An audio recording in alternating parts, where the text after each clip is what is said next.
Impact Wrestling, Bound for Glory.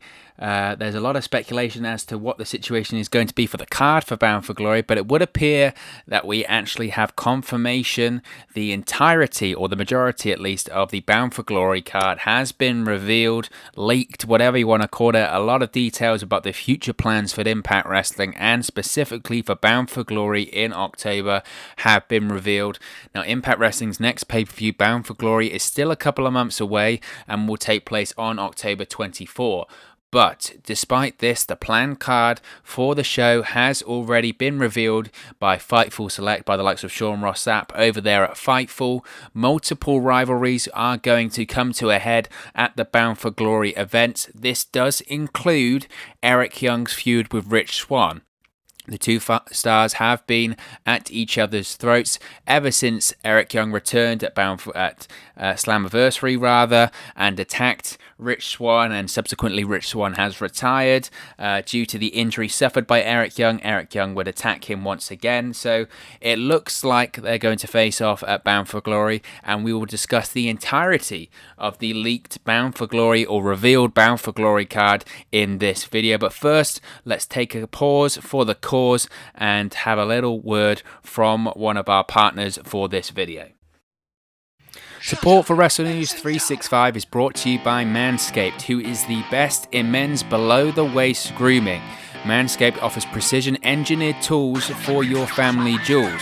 Now, Manscaped, for all of my UK fans out there, Manscaped just launched in the UK. Over here in the United Kingdom, we have gone for years and years and years without using the right tools for the job. But now you can be one of the first men in England to experience their life-changing product. But it's not just limited to all of the great fans over here in the UK. This offer goes worldwide, so all of my friends over in America and around the world that are listening to this offer still does apply for you. You can still use our code.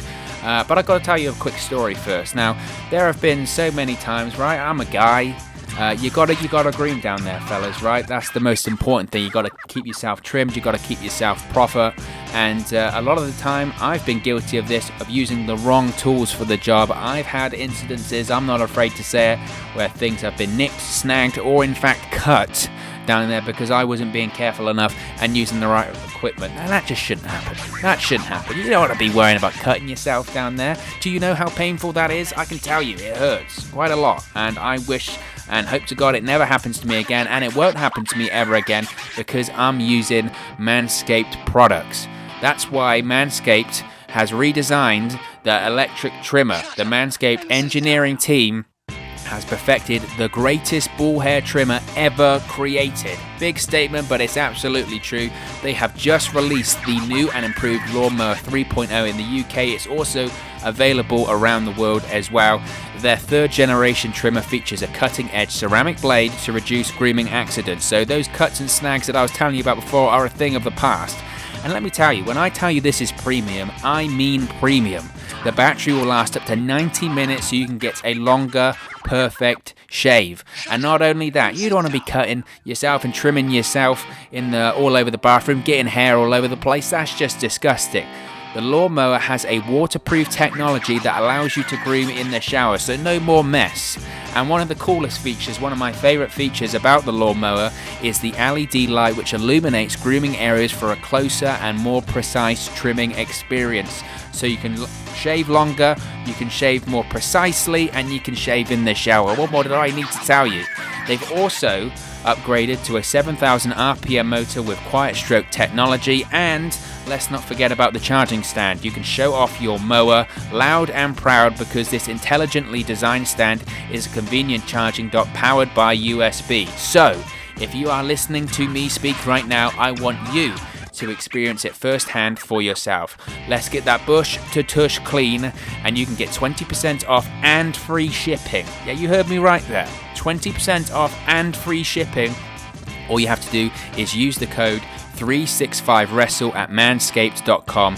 Make your testies their besties. That's 20% off and free shipping. Not only are you getting 20% off, you're getting free shipping as well with the code 365wrestle at manscaped.com. That's 20% off with free shipping at manscaped.com, and use the code 365wrestle. Your balls will thank you.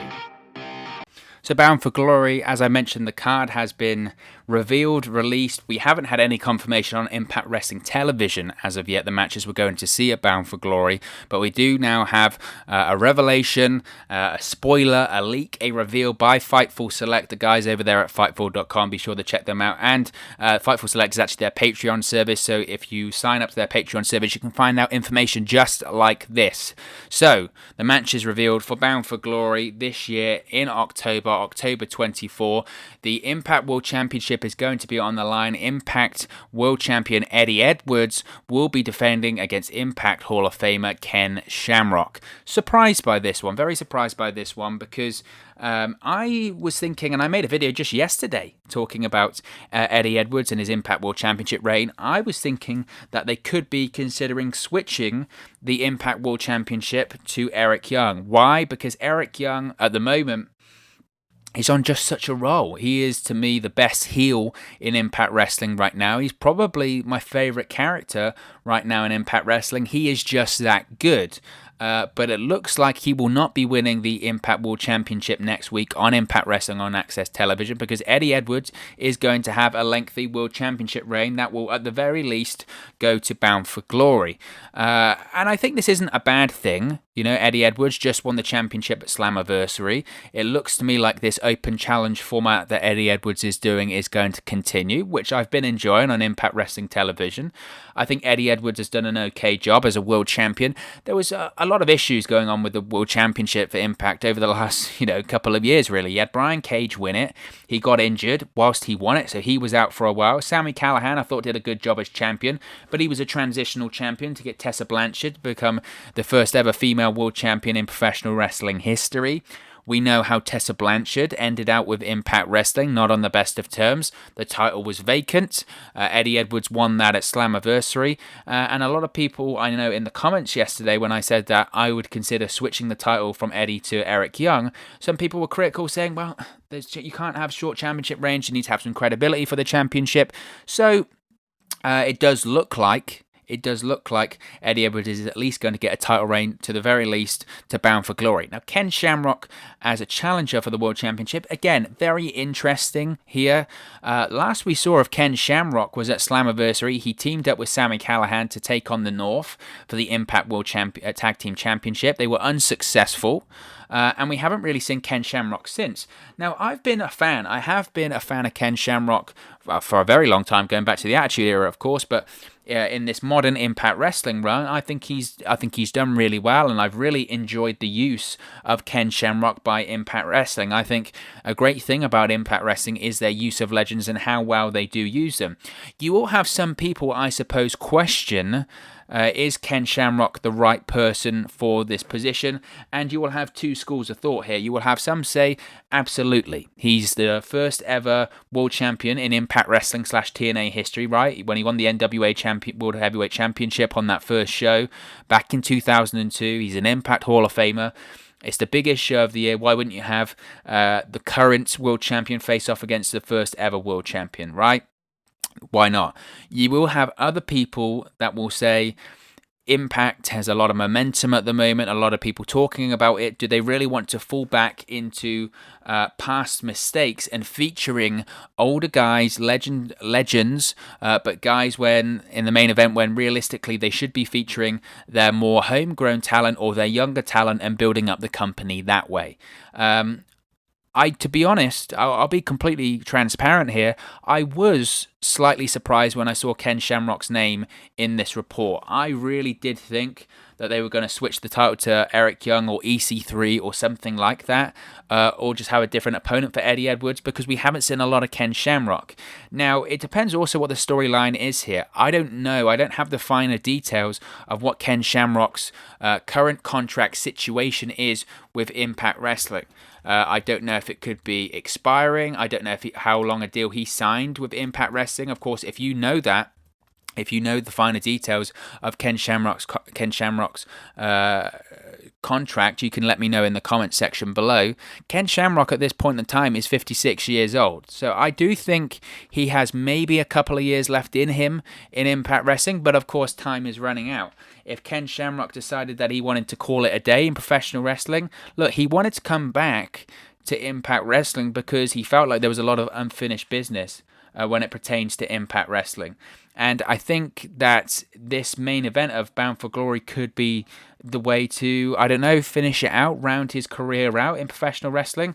I don't know if he's considering retirement. I could certainly see a scenario whereby Ken Shamrock gets an opportunity for the World Championship. If he loses, his career is over. What better way to go out, an Impact Wrestling Hall of Famer in the main event of the biggest show of the year, Bound for Glory for Impact Wrestling? Because Bound for Glory, it is Impact Wrestling's WrestleMania. It is their Starrcade. It's always been their biggest event. Now, Slammiversary has also been very close to that, and I think in the last few years, especially Slammiversary, may have even overtaken Bound for Glory, but it was always positioned as one of the biggest shows of the year for Impact Wrestling. So, Ken Shamrock in the main event, I'm sure will have some people a little bit confused and questioning that. I'm interested to see the storyline here, because I don't think Eddie Edwards is going to be turning heel. Could they potentially turn Ken Shamrock heel? Shamrock, it's almost difficult to turn him heel. He's a Hall of Famer, legendary guy. Fans would want to cheer him, but at the moment, fans aren't there. So if they want to turn Ken Shamrock heel and they want to turn him into this kick-ass MMA fighting legend, one more run, he wants to become the world champion one more time, it could work. It could work. I was surprised when I saw it, but it could work. So let's not rule that one out completely. Now, the next match that has been revealed by Fightful Select is for the Impact Knockouts Championship. No surprise here, Deonna Purrazzo defending the Impact Knockouts Championship against Kylie Rae. Again, that's not surprising at all. Kylie Rae became the number one contender for the Knockouts Championship, winning the gauntlet match at Slammiversary. In recent weeks, she's been a part of Restless House, which I have actually really enjoyed on Impact Wrestling. I know that kind of segment and that kind of comedy and sometimes that stuff isn't for everyone, but I thought it was really well done. And I've been really impressed with Kylie Rae's development recently on Impact. Everyone knows the talent that Kylie Rae has. Of course, she was part of AEW, and I think AEW are probably a bit disappointed that they don't have her anymore, because you look at their women's division, it is struggling. It does need a lot of improvement. But I think Kylie Rae in the long term probably made the right call. Obviously, she didn't leave AEW for Impact. There were other factors in there, but I think she's in the best place for her right now. Why? Because Impact Wrestling's Knockouts division, their female division, not that it should be a comparison, but Impact Wrestling's Knockout division is by far better than AEW's women's division. It's just night and day. It really is.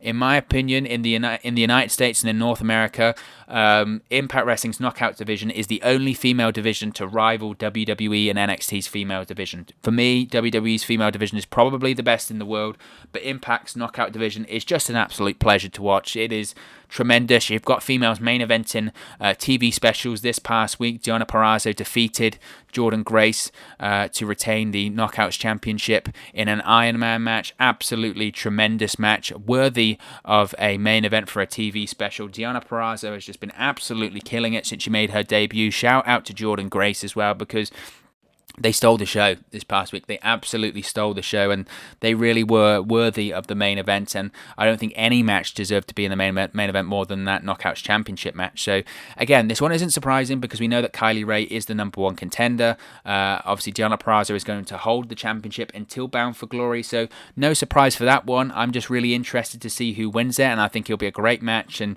just wanted to single out the Knockouts division again because it's tremendous. It's one of the real highlights and selling points of Impact Wrestling right now. It's just that good. Another match that has been revealed for Impact Wrestling's Bound for Glory event in October involves the Impact World Tag Team Championships being defended in a fatal four-way tag team match, four corners tag team match, whatever you want to call it. It's going to be the Impact World Tag Team Champions, the Motor City Machine Guns, defending against the North, defending against the Good Brothers, Luke Gallows and Kyle Anderson, and Ace Austin and Madman Fulton. Now, I'm really happy that they've gone in this direction for this one, because I was questioning this a lot recently, because obviously you had the Motor City Machine Guns versus the North rematch during night one of Impact Emergence. For me, it felt inevitable that the Good Brothers would have to be involved for the Tag Team Championships at Bound for Glory. Bringing them in, they've got to be very, very close to being the highest paid guys in Impact Wrestling right now. There's no doubt they were huge signings for the company and big names, recognizable names from New Japan and WWE. So it felt like it was inevitable. They had to be in the title picture soon, right? They have to be. Then you've also got the North, who to have the North not involved in the tag team title picture feels a bit like a crime at the moment, but they've just lost twice to the Motor City Machine Guns.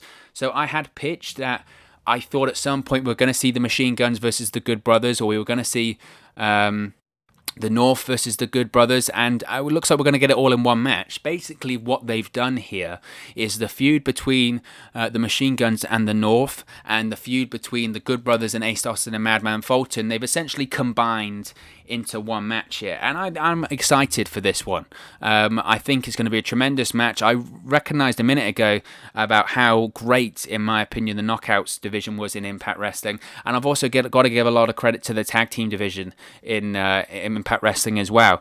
Obviously, AEW is known for its tag team division. Its tag team division is very, very good, arguably the best tag team division in the world. But then on the other side of things, the flip side of things, you look at WWE, their tag team division in every single brand they have is very, very weak. The Raw tag team division is non-existent. The SmackDown tag team division is non-existent. Even the NXT tag team division is non-existent. You've got a great tag team division in AEW, but you've also got a great tag team division in Impact Wrestling. That match right there is 4 fantastic tag teams. I prefer Ace Austin as a singles, but I think him being involved in a match that has the likes of Chris Sabin, Alex Shelley, Gallows, Anderson, Ethan Page, Josh Alexander, that is going to be an absolutely tremendous match. Now, I don't know if there will be gimmicks involved. I wouldn't be surprised, given that this is Impact Wrestling's biggest show of the year, that they might add some gimmicks to this. Maybe like a ladder match, Full Metal Mayhem, they used to call it in Impact Wrestling, which was basically TLC. But this one, again, could be very, very good. I'm very excited about this one. To me, I look at this match, I look at the Machine Guns versus the North versus the Good Brothers versus Ace Austin and Madman Fulton. I look at that and I go, that is a match worthy of Bound for Glory. That is a tremendous match. That is tag team wrestling taken front and center stage there. I would, at this early stage, suggest that I would think the Good Brothers are going to win that one because, as I mentioned previously, I just think, look, the Good Brothers, they are arguably 2 of the biggest stars in Impact Wrestling, 2 of the most recognizable names in Impact Wrestling. They're on a lot of money, and you need to put them front and center as part of the promotion, as part of the tag team division, and that's exactly what I think will be the case here. We can do, obviously, predictions way, way close to the event. We're still in August at this point. And Bound for Glory is in October, which is why I'm surprised we got the card out this early. Was leaked by Fightful. But I'm really looking forward to that one. That is going to be an absolutely tremendous match even now, and I'm fascinated to see how they build it up. Now, we also have the match that I spoke about earlier, Rich Swann versus Eric Young. It kind of felt a bit inevitable that this match was going to happen. I just wasn't sure how long they were going to wait to do it. As I mentioned, Slammiversary, Eric Young returns, so does Rich Swann from his injury back in January. Rich Swann, he had 2 surgeries on his ankle. He had pins, he had plates, the kitchen sink, this microphone, all of that sort of stuff, put in his ankle to fix it. He returns and then he gets attacked by Eric Young. After he eliminates Eric Young great the ankle once more, hits it repeatedly with a steel chair, wraps it around a steel ring post, hits the chair against the ring post, all of that great angle, sold to perfection. I was invested from then. They upped it an extra level when they had Rich Swann come out on Impact Wrestling a couple weeks later, reveals that he has to retire. The doctors told him he was going to have to retire from his initial injury anyway, but he managed to fight back. But after this assault by Eric Young, this extra attack on his ankle, he just can't do it anymore, so he has to retire. The locker room comes out, applauds him off, and then what happens? Eric Young attacks him once again. Great angle, just Rich Swann played it to perfection. His promo was fantastic. Eric Young, as I mentioned, top heel in Impact Wrestling right now. His work has been just superb, just absolutely superb. And everyone knew, look, Rich Swann, he isn't retired. His ankle, obviously, he did legitimately come back from an ankle injury, but his ankle is fine. They're just selling it at this point. So we knew that Rich Swann is going to come back and face Eric Young eventually. This is professional wrestling. The only thing is how long do they sell it? You know, if you're saying that someone's had to retire because of an ankle injury, he can't come back a month later. So that was in the start of August. So August, September, October, towards the end of October, say 3 months. Can a guy realistically have a credible match 3 months after he said that he needed to retire? That would be my only concern with this one. Maybe they need to sell it a bit longer, but how long can realistically you stretch it out for? It looks like they're going to stretch it out to Bound for Glory.